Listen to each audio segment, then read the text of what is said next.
దానికి సంబంధించి ఒక ప్రవచనం, దాని యొక్క కొనసాగింపు 661వ ప్రవచనము. రియాజుస్ సాలిహీన్ ముస్లిం షరీఫ్ దీని యొక్క గ్రంథకర్త. మంచి పాలకులు, మంచి నాయకుల గురించి మనం ఒక ప్రవచనంలో తెలుసుకున్నాం. మంచి నాయకులు, మీరు వారి గురించి ప్రార్థిస్తారు, వారు మీ గురించి ప్రార్థిస్తారు. మీరు వారిని అభిమానిస్తారు, వారు మిమ్మల్ని అభిమానిస్తారు. మంచి పాలకులు, మంచి ప్రజాప్రతినిధులు మన దేశంలో కూడా చాలా మంది ఇలాగే ఉన్నారు.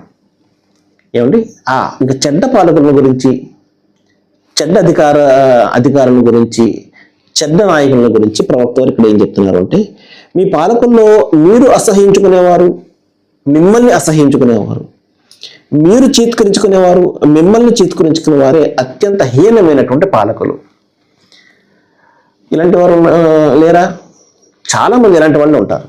మనకి ఇష్టం కానటువంటి వాళ్ళే అధికారాన్ని పొందుతారు.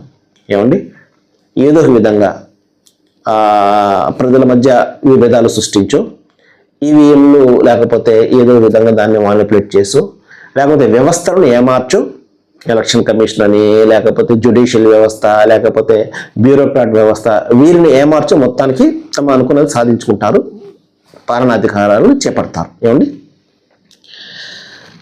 ఇష్టం ఉండి వస్తారా? మన రాజకీయ వ్యవస్థ అంతా కూడా, ఎలక్షన్ వ్యవస్థ అంతా కూడా చాలా లోపభూయిష్టంగా ఉంటుంది. ఉదాహరణ చూడండి, ఒక 100 మంది ప్రజలు ఉన్నప్పుడు మ్యాక్సిమం వాళ్ళు ఎంతమంది ఓటేస్తున్నారు? మనకి 60% నుంచి ఓటు పడడం లేదు. 60% చాలా ఎక్కువ. 60%లో కూడా ఎవరికైతే ఎక్కువ శాతం వచ్చిందో వాళ్ళు నెగ్గుతారు. సగం కంటే ఎక్కువ అంటే సుమారు 35, 60 ఓట్లలో 35 అనుకుందాం. 35 ఓట్లు ఎవరికైతే వస్తాయో అతను నెగ్గుతాడు.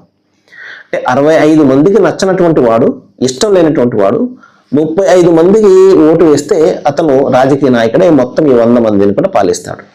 ఎంత లోపభూయిష్టంగా ఉంది చూసారా ఎలక్షన్ వ్యవస్థ అంతా కూడా. ఇక్కడే కాదు, ప్రతిదీ కూడా ఎలక్షన్ వ్యవస్థ ఎలాగ ఉంటుంది. ఎందుకంటే ప్రజలందరూ చైతన్యం లేదు, అందరూ ఓటు వేయాలన్న ఇది లేదు. ఓటు వేసినా కూడా నా ఓటు అతనికి వెళ్తుంది అన్న గ్యారంటీ కూడా లేదు. అంతా కూడా తద్వారా ఏం జరుగుతుంది, ఓటింగ్ వ్యవస్థ పైన ప్రజలకు ఆసక్తి పోతుంది, ఇంట్రెస్ట్ పోతుంది. సరే, ప్రభుత్వం ఏం చెప్పారు అంటే, మీరు అసహించుకునేవారు, మిమ్మల్ని అసహించుకునేవారు, మీరు చీత్కరించుకునేవారు, వారు మిమ్మల్ని చీత్కరించుకునేవారు. ఇటువంటి వ్యక్తులే దుర్మార్గులైనటువంటి పాలకులు, నీచులైనటువంటి పాలకులు అన్నారు. కాబట్టి మహాశిలారా, పాలకులు ఎక్కడి నుంచో రారండి, మన నుండే వస్తారు.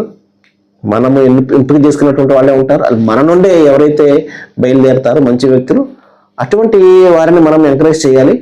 అటువంటి వ్యక్తులతో ఒక మంచి పాలన వచ్చే అవకాశం ఉంది, మంచి సమాజం ఏర్పడే అవకాశం ఉంది. సర్వేజన సుఖంతో. Thank you.